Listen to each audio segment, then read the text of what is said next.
Bonjour à toutes et bienvenue dans C'est pour une copine, le podcast des femmes faites par une femme. Je suis Brenda Boucris, fondatrice d'Attitude Séduction, chef d'entreprise, experte en amour et en relations hommes-femmes, et j'ai aidé quelques 500 000 personnes à devenir plus ambitieuses, plus alignées et plus séduisantes. Avec C'est pour une copine, je vais t'accompagner à partir à la recherche de ta féminité, de ta sensibilité, pour t'aider à te séduire, te réinventer et t'épanouir comme tu le mérites. Je vais te parler de ces sujets souvent tabous qu'on ne t'a pas vraiment appris à l'école. Je vais te parler d'amour, de séduction, de sexualité et bien sûr d'estime de soi. Alors que tu sois confortablement assise dans ton canapé, en train de courir un Starbucks à la main ou encore dans ton métro quotidien, je t'invite à oublier le monde pendant quelques minutes et on se lance dans l'épisode du jour. Mon objectif santé, mon grand projet de 2024, ma transformation physique, épisode 1. Bonjour les filles, j'espère que vous allez bien, j'espère que vous êtes en forme, j'espère que le soleil brille là où vous êtes et en tout cas je vais tout faire avec cet épisode pour vous le faire briller et pour vous faire sourire. Je suis contente de vous retrouver pour cet épisode parce que cet épisode et de manière générale cette série d'épisodes vont être un petit peu particulières puisque je vais vous parler de développement personnel, je vais vous parler de mindset, je vais vous parler évidemment de confiance en soi, de discipline, je vais vous parler de cerveau, je vais vous parler d'amour de soi, mais je vais vous en parler à travers moi et à travers ce que je vais vivre pendant cette année 2024 qui sera sans doute une année très particulière d'un point de vue personnel pour moi. Et si vous recevez ce podcast, on va dire fin février, pour autant, ça a été un travail et ça a été une réflexion qui m'a pris depuis décembre dernier de commencer ce projet dont je vais vous parler aujourd'hui. Et je vais vous raconter aussi les origines de ce projet. Donc ça faisait longtemps que je voulais vous faire ce sujet, vous vous en doutez. J'ai voulu vraiment mener ma réflexion à bout. Et si vous me suivez sur Instagram, vous en avez déjà entendu parler à travers mes vidéos, à travers mes stories, etc. Mais si vous ne me suivez que sur YouTube ou que sur mes podcasts, il est tout à fait possible que vous vous demandiez de quoi je parle. Donc commençons par le commencement. Qu'est-ce qui se passe, Brenda ? Donc si vous êtes passé à côté cette année, j'ai décidé de me remettre en forme physiquement, de reprendre en main mon alimentation et surtout de reprendre une routine sportive. Je vais vous expliquer un petit peu pourquoi plus bas dans cet épisode, mais c'est devenu une nécessité pour moi. Et au-delà du contenu court que je peux vous faire via Instagram, via des stories, via des évolutions, via des avant-après que je vais vous publier sur Insta, etc. Je voulais vraiment prendre le temps avec vous de poser les choses. Donc je pense que ce podcast sera assez long, de prendre vraiment ce temps long du coup pour parler avec vous parce que ne serait-ce que quand j'ai fait des petites stories ou quand j'ai fait quelques reels d'1 minute, beaucoup de femmes m'ont répondu qu'elles se retrouvaient dans mon profil, que le fait que je partage ce que je traversais sans filtre, ça les encourageait vachement et je sais que c'est quelque chose qui marque, qui est aussi important dans la vie d'une femme, en tout cas dans la plupart des cas, qui est de prendre soin de soi, de prendre soin de son corps, de se retrouver aussi dans son corps. Ce sont des enjeux qui sont difficile, surtout dans la période que nous vivons. Et j'avais envie de remettre un petit peu ça aussi au cœur de mon année et je vais vous expliquer pourquoi. Bon voilà, il y aura plusieurs parties dans ce podcast et l'idée aussi, le projet de ce podcast, c'est que je vais vous en faire plusieurs épisodes. Là, c'est le premier épisode où je vais vous expliquer un petit peu dans l'ordre. D'abord, je vais vous parler des raisons, on va dire, de cet objectif santé, pourquoi je m'y suis mise, qu'est-ce qui s'est passé, parce que c'est pas venu en un jour. La deuxième chose qu'on va voir ensemble, c'est ce que j'ai mis en place. Ensuite, je vous parlerai de mon poids et ensuite je vous donnerai mes premières impressions et mes projets pour la suite de cet objectif santé. Donc voilà, ça va être assez intense comme épisode et tout cela, l'idée c'est que dans ce premier épisode on soit dans les bases mais qu'au fur et à mesure aussi du temps, je vous amène à travers un deuxième, un troisième, un quatrième épisode, je pense qu'il y en aura peut-être un par mois, dans mon évolution et que je vous partage où j'en suis dans cet objectif santé et aussi qui est doublé par des troubles du comportement alimentaire, en tout cas des troubles que je règle aussi parce que si vous me suivez depuis 2016, vous les avez vus passer. Voilà, je vais vous partager un petit peu tout ça. J'espère que ça vous encouragera vous aussi à prendre soin de vous à votre manière, que ça fera écho parce que vous allez le voir aussi à travers ce que je vais vous partager et ce que je vous partage sur Insta. Ça ne se passe pas forcément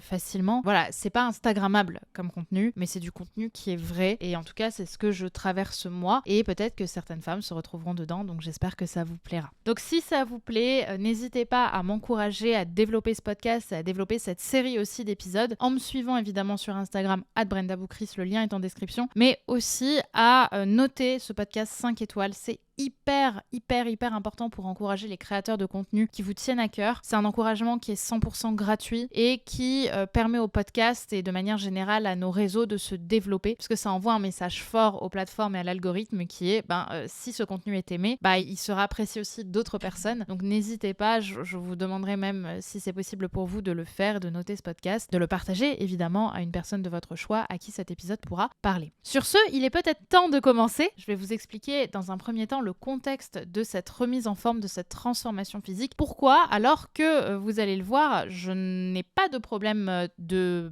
esthétique. C'est beaucoup plus profond que ça. Parce que oui, le plus important dans le contexte, et c'est vraiment ce que je voulais vous partager avant tout, cet objectif santé n'est pas un objectif de beauté. C'est beaucoup revenu sur Instagram quand j'en ai parlé, quand j'ai dit que je voulais me remettre en forme, quand j'ai dit que je voulais refaire du sport, que je voulais reprendre du muscle. J'ai eu une tonne de messages de personnes qui me disaient « Non, mais Brenda, tu n'as pas besoin de ça, tu es trop belle, tu es déjà bien, fuck les dictates, fuck les corps de mannequins, gna gna gna gna gna. » J'entends tout à fait que ces retours puissent être bienveillants. En revanche, c'était pas mon cas, et d'autant plus que ça amène un autre problème. Ça amène au problème que s'il faut me rappeler en plus de ça que je suis belle et que je n'ai pas besoin de ça pour être belle, que je suis belle comme je suis, ça voudrait presque dire que je n'ai pas le droit d'être belle autrement. Et c'est pas forcément le projet dans mon cas. Je sais que je suis jolie, c'est pas ça que je remets en cause. Enfin, globalement, je veux dire, je me sens bien, je me sens jolie. Bon, évidemment, il y a des jours comme d'autres où on se dit bon, on aurait mieux fait de pas se lever, mais je veux dire, dans l'ensemble, ça va. Mon problème, c'est pas mon physique, je suis bien dans mon corps. Donc, c'est important aussi d'arrêter de sous-entendre que quand une personne veut se remettre en forme, c'est forcément pour des conditions esthétiques. Et encore plus dans le cas où on dit ah bah les corps de mannequin, ah bah les corps taille 36 ou taille 34, parce que c'est des personnes qui ont ces corps-là naturellement, et le but n'est pas d'en faire des dommages collatéraux d'autres complexes, de d'autres femmes, n'est-ce pas ? Donc laissez aussi ces personnes tranquilles, tous les corps sont beaux, point. Le problème pour moi, c'est une question de santé. Pour revenir en fait en arrière, pour celles qui ne me suivent pas depuis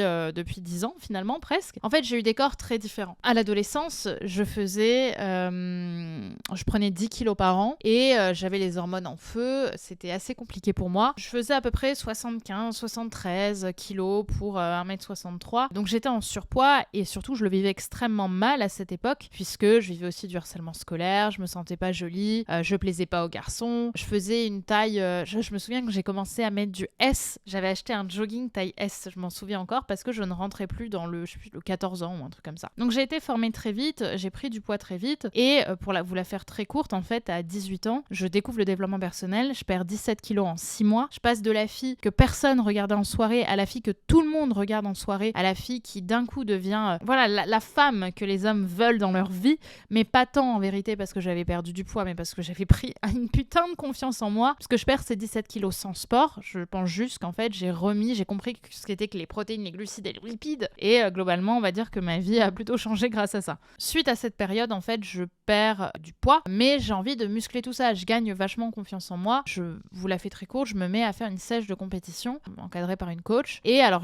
cette sèche je la fais, mais en fait de là l'objectif de cette sèche aussi était de me faire sécher, et je me suis retrouvée pendant 9 semaines à partir d'un moment du programme arrêter complètement les glucides. À côté de ça j'étais étudiante, et à côté de ça je faisais 9 à 12 heures de sport par semaine à côté de mes études et à côté de mes petits boulots. Donc j'ai séché de dingue, mais mes repas pendant 9 semaines étaient du poisson ou de la viande avec des légumes verts, avec en tout 2 cheat meals. Ok, à l'époque c'était des cheat meals que je faisais, donc vraiment un repas où je m'éclatais, et j'en ai eu un tous les mois en fait, hein. Donc 2 jusqu'à la fin de la sèche. De là se sont développés en fait derrière des gros troubles du comportement alimentaire, puisque j'ai vraiment choqué mon corps trop violemment, et j'ai développé de l'hyperphagie qui a fait que j'ai repris, c'est toujours un peu dur de le dire même si ça va mieux, j'ai repris 20 kilos en 3 mois suite à cette sèche, que j'avais très mal vécu. Ma coach à la fin n'était même plus d'accord pour que je la fasse, mais je m'étais entêtée. Bien sûr, ce qui devait se passer se passa, et je me suis retrouvée malade, et j'ai dû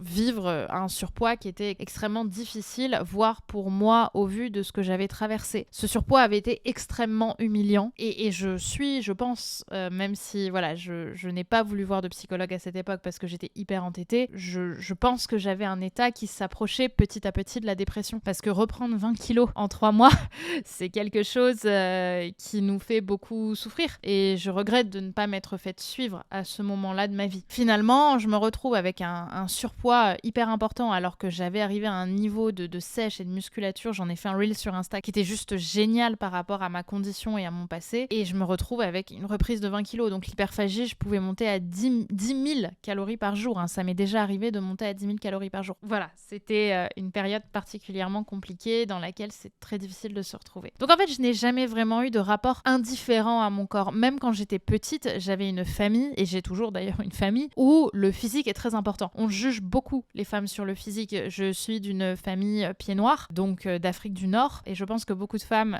originaires d'Afrique du Nord pourront l'entendre. Le paraître, c'est très important. Les vieilles femmes de la famille sont souvent en train de critiquer un petit peu chaque femme en me disant « Ah, t'as vu, celle-là, elle a grossi, celle-ci, elle est comme ça, ou celle-là, sa robe, ça va pas du tout, etc. etc. » Donc j'ai vraiment vécu et baigné aussi dans ce rapport où il fallait que mon corps soit toujours comme on me le demandait. Et en fait, ce que ça sous-entend, et ça, je pense que ça parlera encore une fois à beaucoup de femmes qui se retrouvent dans ce côté où le physique est très important dans la famille, le paraître est très important dans la famille, c'est qu'en fait, on nous objectise quelque part. Surtout les femmes d'ailleurs de nos familles vont tellement parler, critiquer un physique ou des physiques comme si on était des objets à critiquer en fait. Hein. Et du coup, on se met dans cette position et du coup, notre rapport au corps est encore plus différent. Comme je le disais, j'ai toujours eu un rapport subjectif à mon corps et j'ai toujours été quelque part dans une forme de soit contrôle absolu où tout était carré, tout était cadré, soit dans le lâcher-prise complet, et là on était dans l'hyperphagie, et dans aucun de ces deux cas, en fait, j'étais dans un rapport à mon corps et à mon alimentation et au sport qui était sain. Donc en 2023, j'ai arrêté le sport, j'ai été dans une période au contraire où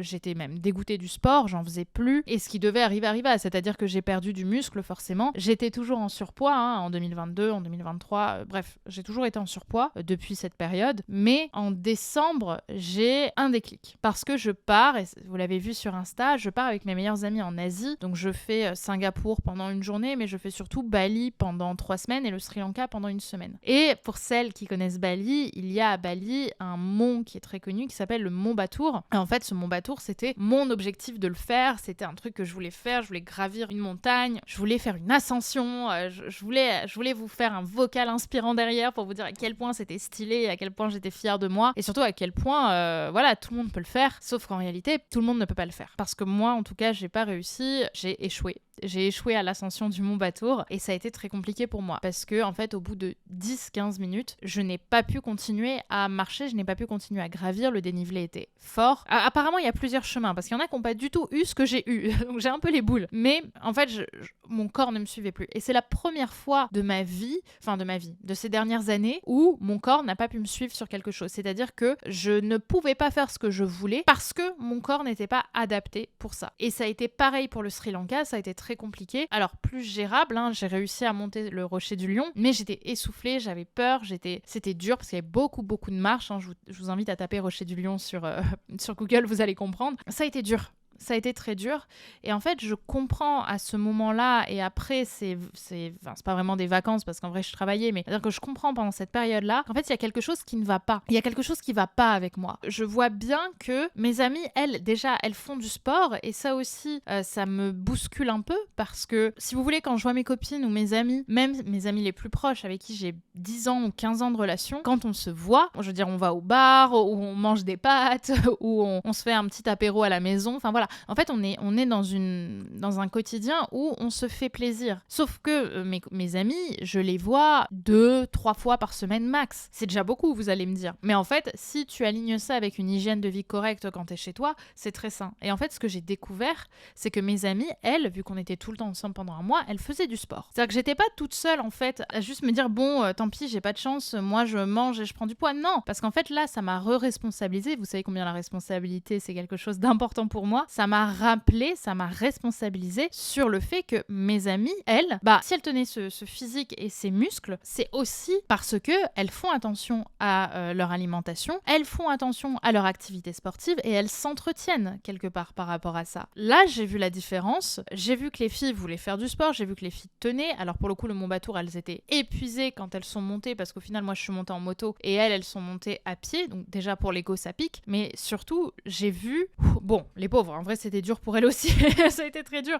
Mais j'ai vu dans leur quotidien que la vie d'une personne qui fait attention à elle est différente de la vie d'une personne qui ne fait pas attention à elle, même si les deux peuvent se retrouver 3, 4, 5 fois par semaine au resto pour boire un verre ou manger un bout, vous voyez. J'ai compris à ce moment-là que pour elle, la pratique sportive ou l'alimentation, c'était un non-sujet, c'est-à-dire qu'en fait, on n'en parle pas. Je suis toujours la seule à parler de mon rapport à mon corps ou à mon alimentation en plus de ça. Donc bref, je comprends à ce moment-là, en décembre, qu'il y a un truc qui va pas, que en fait, j'ai plus de muscles, que je suis fatiguée et je vais même aller plus loin puisque quand on a fait le Mont Batour, non seulement j'ai réalisé que ça allait pas, non seulement j'ai réalisé que quand je faisais un effort, j'étais essoufflée, dès que je montais beaucoup de marches, j'étais essoufflée. Dès que mes amies, elles étaient en forme, moi j'étais quand même crevée. Dès qu'il fallait marcher vite, très vite, ça allait pas. Et je vais même aller plus loin en vous parlant d'une amie qui, elle aussi, était en surpoids. Elle avait un surpoids plus important que le mien. Et pourtant, elle réussissait beaucoup mieux que moi les challenges physiques. Et elle m'a inspirée de ouf parce qu'elle m'a aussi, je sais pas si elle tombera sur ce podcast parce qu'elle se reconnaîtra, elle m'a aussi en fait donné ce déclic à travers elle parce qu'en fait, même si elle était plus en surpoids que moi, elle avait une musculature derrière la masse graisseuse qui était présente et ça se voyait. Elle, quand on dansait, vous savez, quand on danse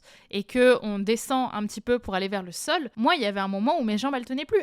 Elle était là, mais à l'aise. Et ça m'a, j'étais en mode waouh, mais moi aussi, je veux faire ça. Et si vous voulez, oui, même elle a tenu l'excursion, enfin, elle a tenu plein de trucs que moi, j'ai pas pu faire. Elle a pu faire la descente, j'ai pas pu la faire, etc. Juste, j'étais brillante d'admiration, même si en soi, je pense que dans sa vie, elle, c'était plus de son quotidien, de se muscler, de faire du sport. Mais ça m'a aussi montré donc que ce n'était pas qu'une question de masse graisseuse, c'était surtout une question de muscles. Et là, je me suis dit, en fait, il faut que je me reprenne en main. Alors, qu'est-ce qui s'est passé à partir de là ? J'ai bien compris qu'en fait, en rentrant, il fallait que je me reprenne en main, il fallait que je fasse quelque chose. Déjà, je voulais faire le Mont Batour, donc ça, clairement, c'est mon ego, mais à la limite, on lui en veut pas. Mais en plus de ça, j'ai pensé à ma santé. Je me suis dit, mais si aujourd'hui, à 27 ans, à l'aube de mes 30 ans, je suis déjà essoufflée en montant 3 marches, mais qu'est-ce que ça va être dans ma vie ? Quand j'aurai des enfants, je veux pouvoir les accompagner, je veux pouvoir courir avec eux, je veux pouvoir faire des activités, notamment les activités que ma mère n'a pas pu faire avec moi aussi parce qu'elle était essoufflée. Donc à partir de là, je me dis bon, allez, il faut que je fasse des choses pour m'en tirer. Et donc la première étape,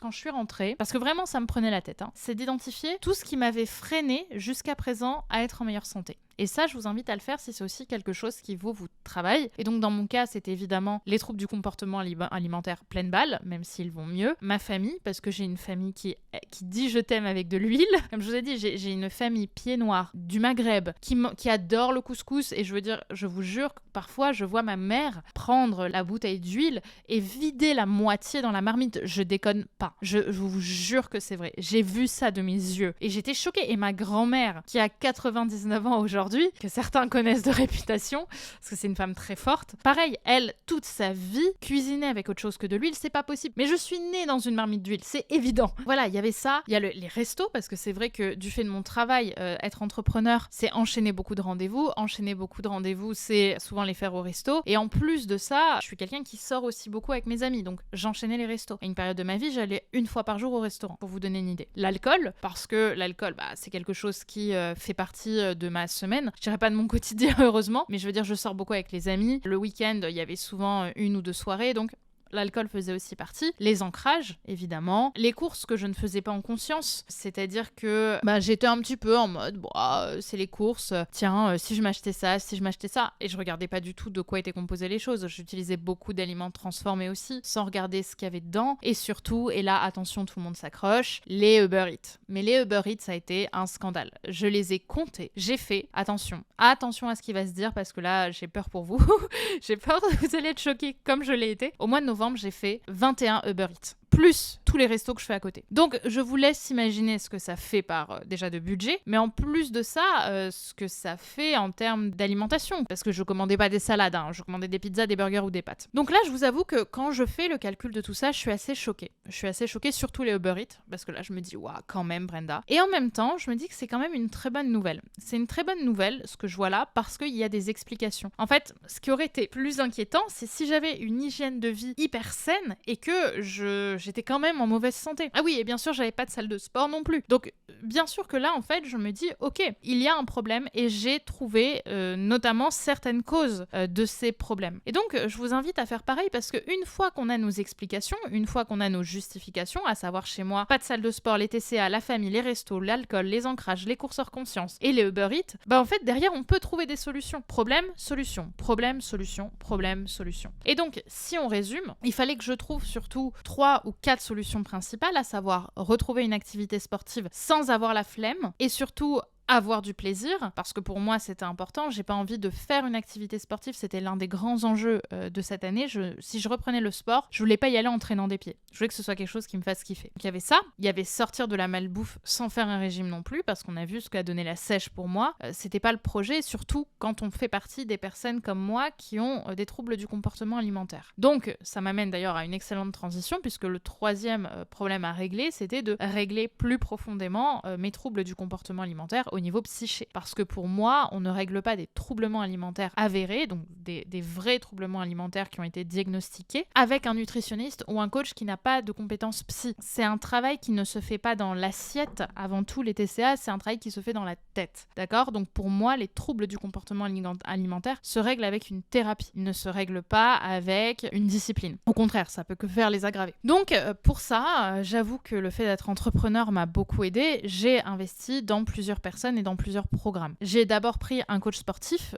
Gabriel de son prénom, qui m'accompagne à la salle 1 à 2 fois par semaine, donc j'ai repris aussi la salle pour me remettre dedans. Le truc, c'est qu'à la salle, je voulais pas y aller toute seule et j'avais pas envie de... Enfin, je sais que si on m'impose des exercices que j'ai pas envie de faire, je vais avoir la flemme d'y aller. Alors qu'avoir un humain qui est là pour me motiver, je sais que ça me parle et que ça me bouge. Et d'ailleurs, vous l'avez vu un petit peu sur Instagram, j'ai fait des stories avec lui. J'ai fait des performances que j'aurais jamais cru faire. Quand il me fait faire 40 gna-gna à la kettlebell, 40 balançoires à la kettlebell, jamais de ma vie, j'aurais cru que je serais capable de les faire en reprise avec une kettlebell de 20 kg ou 16 kg. Ensuite, j'ai aussi investi dans le programme Renaissance de Margot M Fit, je sais plus exactement, faudrait que je regarde. En tout cas, son programme c'est Renaissance et vous pouvez le retrouver sur son compte Instagram, qui est un super programme. Je vous mettrai de toute façon en description peut-être les références. Margot, elle est super parce que elle est surtout orientée alimentation saine, oui, mais dans un mode de vie qui est un mode de vie aussi social, dans lequel on mange des pizzas, dans lequel on mange des burgers. J'aime vraiment beaucoup. Elle n'est pas dans la discipline un peu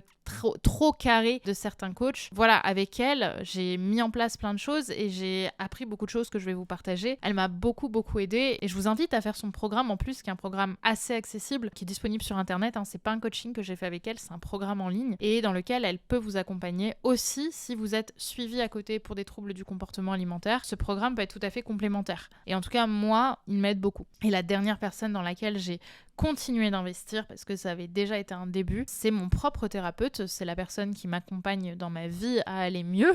Aller mieux. Je pense qu'on a tous des choses en tout cas à régler. Et il y avait ce travail sur la nourriture, il y avait ce travail sur mon corps, il y avait ce travail sur mon passé surtout que je faisais et je vous encourage tous et toutes à faire une thérapie parce que dans mon cas, ça change ma vie. Tout simplement. Tout ça m'a amené à mettre en place une nouvelle routine, une routine dans laquelle je vais à la salle ou à la danse aussi, parce que je me suis mise à la danse, je vous en parlerai après. Mais en tout cas, voilà, j'ai mis des choses en place pour que ça bouge. Et la formation de Margot m'a aussi fait comprendre quelque chose qui m'a énormément aidée à comprendre mes troubles du comportement alimentaire et aussi surtout ne plus en faire en fait, à ne plus faire de crise, à ne plus avoir de crise de grignotage non plus, c'est que j'avais un problème avec la protéine, les gars. J'ai réalisé, notamment au travers de la formation, que je n'avais pas de protéines dans mon corps. Je mangeais très peu de protéines. Une personne comme moi devait s'alimenter de 120 à 140 grammes de protéines par jour. Je crois que j'étais à 60. Donc ça dit les choses. Mais à côté de ça, j'avais full glucides, full lipides. Donc en fait, j'étais constamment en besoin de manger et ça ne m'aidait pas à me sentir rempli. Du coup, ça expliquait aussi peut-être pourquoi je manquais de muscles. En tout cas, mes muscles ont un peu fondu parce que j'avais plus de protéines dans le corps, tout simplement. Cela peut nous amener à comprendre aussi pourquoi j'avais autant besoin de sucre. Donc, je vous invite vraiment à mettre ces choses-là en place pour vous rendre compte. Dans mon cas, ça a été ça. Donc, aujourd'hui, et avec aussi l'éclairage de Margot, je fais évidemment mes repas à l'avance. En tout cas, je les travaille à l'avance. Ils sont gourmands. Je veux dire, j'ai des glucides, des protéines et des lipides à chaque repas. Et je suis à peu près à 1900 calories par jour. Je suis en fait entre 1800 et 2000 calories par jour en fonction des jours. Je suis pas au gramme près. Mais en tout cas, les choses avancent bien. Et ça me ravit, les amis. Parce qu'à 1900 calories par jour en moyenne, je suis vraiment calée. Je n'ai pas envie de manger plus. Donc, je vous recommande vraiment sa formation parce qu'elle vous explique déjà comment trouvez-vous le nombre de calories que vous allez vouloir attraper. Et pour l'instant, ça se passe vraiment très bien pour moi parce que je mange de tout. Voilà, je veux dire, je mange des frites et de la mayonnaise. Donc ça me rend quand même bien heureuse parce que j'ai toujours eu un problème avec la mayo. Mais pour autant, je mange beaucoup de poulet, je mange beaucoup de légumes et je me vois dans le miroir quand même fondre. Donc il y a quand même quelque chose qui se passe. D'accord ? Et je précise que je suis pas du tout en collaboration commerciale avec elle, j'ai vraiment acheté son programme parce que j'en suis vraiment juste très contente. Il faut des personnes comme ça dans notre vie pour les personnes comme nous qui avons peut-être parfois des problèmes avec notre alimentation ou avec notre corps. Et donc au niveau du sport, comme je le disais, je voulais faire du sport en étant contente d'y aller et je ne voulais pas me l'imposer. Je voulais pas faire quelque chose qui me ferait pas du bien et dans lequel j'essaierais de me convaincre que ça me fait du bien. C'est ça qui a fait ma perte quand j'étais plus jeune. Je souffrais d'aller au sport et au final, j'ai été dégoûtée et j'ai pas suivi. Donc il y a eu mon coach Gabriel dont je vous ai parlé, mais à côté de ça je voulais faire autre chose. Je voulais pas prendre un coach 4 fois par semaine et du coup je me suis dit, j'ai fait des recherches parce qu'il y avait des sports qui me plaisaient comme notamment la boxe ou comme la danse que j'aimais beaucoup et du coup je me suis renseignée sur ce qui se faisait sur Paris, mais surtout je me suis renseignée sur des pratiques peut-être plus originales de sport et j'ai notamment trouvé Décibel que vous connaissez peut-être ou le cercle boxing qui sont en fait des concepts où vous allez danser avec un coach qui va vous faire transpirer, voilà, avec des haltères, etc. Mais vous êtes dans une ambiance un peu boîte de nuit où vous avez des lumières tamisées, vous avez une scène, vous avez un micro, vous avez de la grosse musique. Je veux dire, j'ai perdu des cales sur du Aya Nakamura ou sur du Cardi B, quoi. Vous voyez, c'est un peu cette ambiance-là et je trouve ça vraiment sympa. Donc voilà, c'est vraiment un plaisir d'y aller. Vous voyez, cet après-midi, je sais que je dois y aller à 17h15. Je suis contente d'y aller, quoi. Tu vois, je me dis génial, je vais y aller, je vais bouger et ça va me faire transpirer, ça va me faire du bien. Donc au final, voilà, par semaine, je suis à peu près à 3 ou 4 séances en fonction de mon emploi du temps et de mes possibilités. Et je kiffe ça. Honnêtement, c'est comme le cercle. Le cercle aussi, tu transpires bien, tu tapes dans des sacs, ça fait du bien. Et voilà comment ça se passe. Donc en résumé, ma semaine, c'est lundi, mardi, mercredi, vendredi ou lundi, mardi, jeudi, vendredi, ça dépend. Le week-end, je fais pas de sport et il y a souvent un jour dans la semaine où j'y vais pas, voire 2, si jamais ma semaine est trop intense. Parce qu'il faut pas oublier qu'à côté de ça, j'ai mon taf. Je bosse. Et l'enjeu aussi, voilà, ce que je vous disais quelque part, c'était de me libérer du temps pour du sport. Donc j'ai changé ma manière d'organiser mon emploi du temps aussi vis-à-vis de mes équipes, c'est-à-dire que mes plages de sport, vu que mes équipes ont accès à mon emploi du temps, elles sont mises avant le travail. C'est-à-dire que le week-end d'avant, je mets à mon équipe avec un voyant vert, vous savez, il y a des couleurs sur le Google Agenda, je sais que quand je mets du vert, c'est que je fais du sport. Et donc mes équipes peuvent pas me contacter et ne peuvent pas m'imposer du travail à ce moment-là. Donc j'ai fait les choses comme ça et pour moi même c'est très visuel aussi de pouvoir un peu plus identifier et quantifier mes sessions de sport dans la semaine. Donc je vous invite aussi à faire pareil, à mettre des couleurs particulières sur votre emploi du temps, sur vos plages de sport. Et c'est cool aussi de les organiser à l'avance et de les montrer, comme ça vous êtes beaucoup plus tranquille. Idem, le week-end, j'ai aussi changé ma routine. La week-end, je fais la liste de mes repas en fonction de mes macros, donc notamment avec ma dose de protéines. Et ensuite, je commande tout pour le coup sur Uber Eats, mes courses, pour être tranquille. Et comme ça, j'ai plus besoin de faire les courses dans la semaine et je suis pas tentée dans les rayons des grandes surfaces où ils nous promettent monts et merveilles avec 3 tablettes de chocolat pour le prix d'une ou je sais pas, vous voyez ce genre de choses. Je sais que c'était beaucoup mieux pour moi de le faire comme ça et en plus de ça,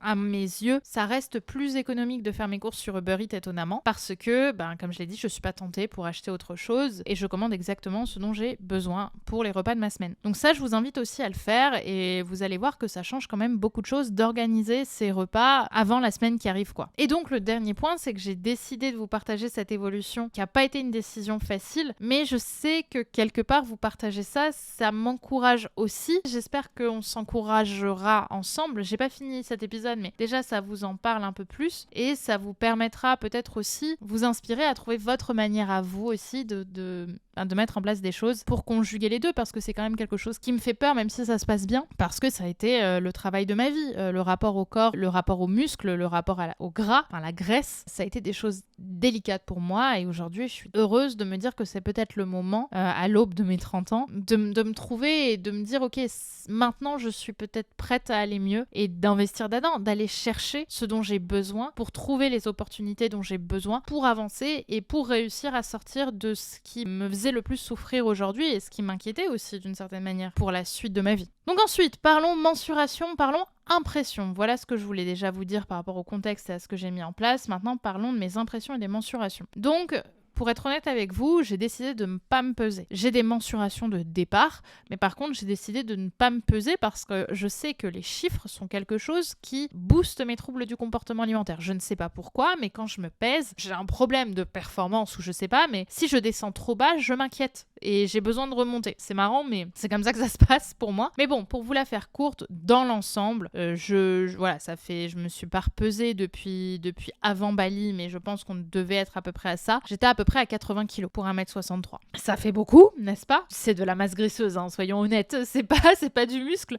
J'ai évidemment quand même du muscle et j'espère que le passé que j'ai eu de sportive va vite se réveiller quand même là-dessus, que ça va être peut-être ce qui va m'aider, ce qui serait quand même rigolo. Mais en tout cas, aujourd'hui, dans le miroir, et je vais bientôt vous publier un avant-après sur Insta, voilà, je suis à 80 kg pour 1m63. Donc c'est important pour moi aussi de commencer à doucement retrouver la forme. Et donc je vous mettrai mon avant-après sur Instagram, donc surtout si vous ne me suivez pas, parce que je peux pas vous mettre de photos sur mes épisodes podcast, je vous invite à vous abonner à ce compte Instagram, donc Brenda Boucris, et bien sûr à vous abonner au podcast, puisque je vais vous partager les autres épisodes. Mais déjà, parlons de la semaine, parlons de ce qui s'est passé depuis que j'ai commencé. Là, ça fait à peu près 2 semaines et demie, 3 semaines que j'ai commencé. Et donc, pour vous parler un petit peu de mes premières impressions, au niveau de l'alimentation, ça se passe bien. Je fais mes repas en avance, donc ça m'aide vraiment. Le seul problème pour l'instant qui est un peu frustrant, c'est que je ne me vois pas mincir aussi vite qu'avant. Et en même temps, c'est normal, puisqu'avant, j'avais un déficit de calories de fou. Je devais être peut-être à 1300-1400 calories par jour. Aujourd'hui, je suis à 1009. Donc c'est normal, mon métabolisme est ralenti. Et le fait qu'il soit extrêmement au ralenti, il faut le remonter. Et c'est normal que je perde pas aussi vite qu'avant. Donc c'est frustrant, quand même, soyons honnêtes. Mais ce qui est important pour moi au niveau de la nourriture, c'est de ne pas me faire des plats de régime. Vous voyez, de continuer à manger quelque chose que je pourrais manger toute ma vie. Vous voyez, entre guillemets, toute ma vie, je pourrais manger comme ça. Donc, c'est rassurant. Et si vous êtes comme moi et que vous avez des angoisses qui ne sont pas toujours justifiées, comme le fait de ne pas vous voir maigrir, de ne pas vous voir mincir, en tout cas de ne pas voir votre gras fondre dans ces possibilités-là, ce qui peut vous aider, et ça m'a aidé, donc c'est ce que je vous disais juste avant, c'est en fait de trouver des explications rationnelles, de trouver des raisons. Moi, dans mon cas, je savais que j'allais pas me remuscler et pas perdre en gras aussi vite que ce que j'avais connu avant, parce que je savais que mon déficit calorique était beaucoup plus bas et donc que ça allait prendre plus de temps. Donc je m'y attendais. Et quand vous vous attendez à quelque chose, du coup, vous êtes beaucoup moins déçu. Donc voilà, gardez ça en tête. Ça peut vous aider dans toute votre vie. Avoir des explications nous aide beaucoup. C'était important pour moi que cet objectif santé ne soit pas bloqué par le temps et donc que ce soit une alimentation que je pourrais tenir dans ma vie et qui, de manière naturelle, en fait, pourrait devenir un automatisme. Et donc, pour ça, la question à vous poser, c'est est-ce que je pourrais globalement tenir ça toute l'année? Si la réponse est oui, vous êtes bien. Si la réponse est non, c'est que c'est pas écologique, en fait, ce que vous faites. Et en plus de ça, forcément, cette meilleure organisation, elle est plus écologique aussi, puisque je sais ce que j'achète, elle est plus rentable et elle est plus intéressante au niveau de la santé, comme je le disais. Par contre, au niveau du sport, là, ça a été beaucoup plus dur. J'ai perdu mon niveau. Vraiment, j'ai perdu mon niveau, ça a été très dur et ça a été surtout très dur de me sentir moins bonne. En fait, j'ai fait même des bootcamps parce que j'aimais bien tester les bootcamps. Et ce qui a été très dur pour moi, ça a été de me retrouver à être la dernière. Mais attention, pas l'avant-dernière, pas la gna-gna. Ça m'a rappelé Brenda qui n'est pas prise dans la classe de sport, qui est toujours la dernière à être choisie dans les équipes de sport quand elle était au primaire ou au collège parce que Brenda était nulle, vous voyez? Et c'est ça que ça me rappelle, putain, c'est ça. voyez, c'est rageant. C'est rageant parce que pour le coup, je sais que je suis pas objective parce que c'est un truc qui m'a piqué dans mon passé. J'ai toujours été la dernière à être choisie en sport et vous voyez que là, ça pop-up. Ce qui vous montre une nouvelle fois que le psyché ne connaît pas le temps. Si vous n'avez pas réglé un problème dans votre vie, il reviendra jusqu'à ce que vous le régliez. Et pour le coup, je pensais qu'il était réglé. Donc, vous voyez que ça me rappelle encore ça. Mais par contre, ce qui me fait tenir, c'est justement d'être bien suivi, pour le coup, d'avoir un super coach. Peut-être même que je pourrais vous faire un podcast avec lui si ça vous intéresse. C'est aussi le reste, en fait, le global. Par exemple, dans la boxe, j'étais beaucoup moins bonne. Mais dans la danse, il n'y a pas vraiment de temps. On fait ce que la fille fait et on suit et c'est cool. Donc, il y a aussi la notion de plaisir qui prend le dessus. Et la dernière chose aussi que j'aime beaucoup, c'est que je me vois quand même un peu progresser. Entre la première séance et la dernière séance que j'ai faite là, de danse ou de boxe, il y a quand même un petit niveau qui revient, petit à petit. Alors c'est sûr que c'est pas Byzance, mais c'est déjà ça. Et franchement, je suis fière de moi, je suis fière de suivre, je suis fière de continuer, je suis fière de faire des choses aussi, du coup, où la notion de plaisir prend le dessus sur l'ego et sur la compétition. Et du coup, c'est tout simplement meilleur. Et ça, je vous invite aussi à le trouver parce que c'est aussi ce qui vous fera tenir dans le temps. Ok, on le fait pas pour les satellites ou pour les caméras, on le fait parce que c'est quelque chose qu'on aime, tout simplement. Donc voilà. Et ensuite, le dernier point, c'est le corps.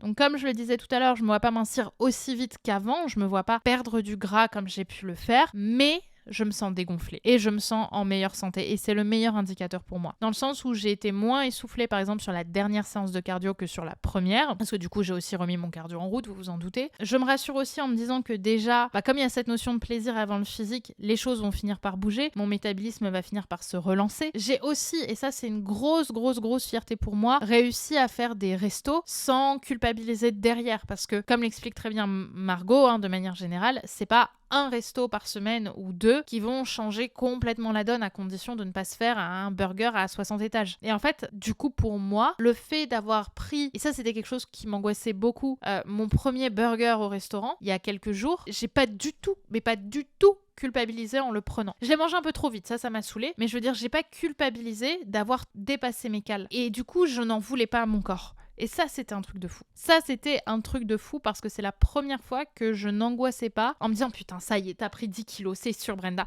Non, là, j'étais dans un rapport au corps qui était sain. J'avais conscience que, en fait, ça fait partie de la vie de manger aussi, de manger comme ça. Et qu'en fait, tout ça s'intègre dans un mode de vie qui change et pas dans une diète de 3 mois ou de 6 mois ou même d'1 an. Pour l'instant, je sais que mon métabolisme est encore au ralenti, mais je sais que la meilleure manière de le relancer, c'est de bouger, c'est de continuer à manger comme je mange et de continuer à récolter de la joie dans cet objectif que je me suis fixé pour 2024, qui est de, comme je vous l'ai dit, reprendre en muscle, reprendre en santé et me sentir bien. Donc voilà, on est parti là-dessus. Alors évidemment, je pense que c'est le début, donc ça va être intéressant d'évoluer, ça va être intéressant de voir comment ça va se passer. Mais pour l'instant, en tout cas, je suis très contente de voir que les choses avancent et progressent dans le bon sens. Et je vous invite, les filles, à vous aussi, si c'est quelque chose qui vous parle, à vous inspirer de ce que je vous partage pour trouver votre routine et de faire le travail nécessaire aussi en psycho, parce que oui, c'est important, pour que les choses décantent. Tout ça n'arrive pas dans ma tête du jour au lendemain. Évidemment qu'aujourd'hui, je me remets en forme et que ça me fait du bien, mais je pense inconsciemment que tout le travail que je fais sur moi depuis 1 an, 2 ans, 3 ans, m'amène aujourd'hui à avoir ça qui ressort du conscient. Mais pour ça, il a fallu que je travaille inconsciemment pendant 3 ans et que je vois pas les choses bouger consciemment pendant 3 ans, entre guillemets, vous voyez. Et ensuite, parlons des projets, parlons de la suite. Donc pour l'instant, je suis à 1900 cales, comme je vous l'ai dit, et je compte le rester. On va continuer dans cette direction parce que ça me correspond bien, je suis bien là-dedans, je pèse mes aliments, c'est ce qui me permet d'être à 1900 cales. Pour l'instant, ça se passe bien, mais je sens quand même que garder une forme de contrôle restreint sur la nourriture me permet de rester à 1900 cales et donc ça me va pour l'instant. Les prochaines mensurations arriveront d'ici 1 semaine pour moi normalement, donc d'ici sûrement 2 semaines pour vous ou 3 semaines, on verra, mais en tout cas je vous invite à me suivre sur Instagram, encore une fois si c'est pas fait, pour voir justement ce que vont donner les photos. Bon, et bien sûr du coup j'ai décidé de vous amener avec moi dans cette aventure, qu'il y aura d'autres épisodes, j'essaie de vous en faire un par mois à partir de maintenant, pour vous partager ce que je traverse. Comme je l'ai dit, je sais que ça fait écho à beaucoup de femmes. Donc, on avance ensemble, on se motive. Dites-moi sur Insta si ça vous parle. N'oubliez pas non plus que sur Insta, je vous débriefe mes séances de sport à chaud. Parfois, je vous les publie. Enfin, vraiment, j'ai envie qu'on avance ensemble dans cette direction. Peut-être même que je vous ferai des lives bientôt sur Insta pour répondre à vos questions, pour qu'on se motive ensemble et qu'on continue. Donc voilà, je compte sur vous pour continuer l'aventure aussi, si c'est quelque chose qui vous parle. Peut-être que la prochaine fois, je vous parlerai plus de mon corps, je ne sais pas. Mais en tout cas, je pense que ça va avancer. Donc voilà, on continue dans la bonne direction, on avance dans la bonne direction. Et maintenant, ce que je vous invite à faire, c'est à laisser un petit commentaire sur la plateforme où vous êtes et bien sûr de mettre 5 étoiles ou de mettre une super note en fonction de où vous vous trouvez, sur quelle plateforme, pour me motiver, pour me donner de la force et de partager évidemment cet épisode à une femme de votre entourage, parce que c'est sûr que vous en avez une qui a du mal avec son corps, qui complexe, peu importe son physique, parce que ça donne de la force, de savoir qu'on n'est pas seul, ça donne de la force de savoir que tout n'est pas rose, parce que ce n'est pas parce que c'est pas rose pour vous que c'est rose pour les autres. Au contraire, on est tous dans les mêmes galères et je vous encourage aussi à vous lancer dans des objectifs tels qu'ils soient, qui vous motive, qui vous inspire, parce que vous êtes capable de beaucoup plus que ce que vous pouvez imaginer. Je vous embrasse très très fort et on se retrouve très vite sur Insta pour discuter. Plein de bisous!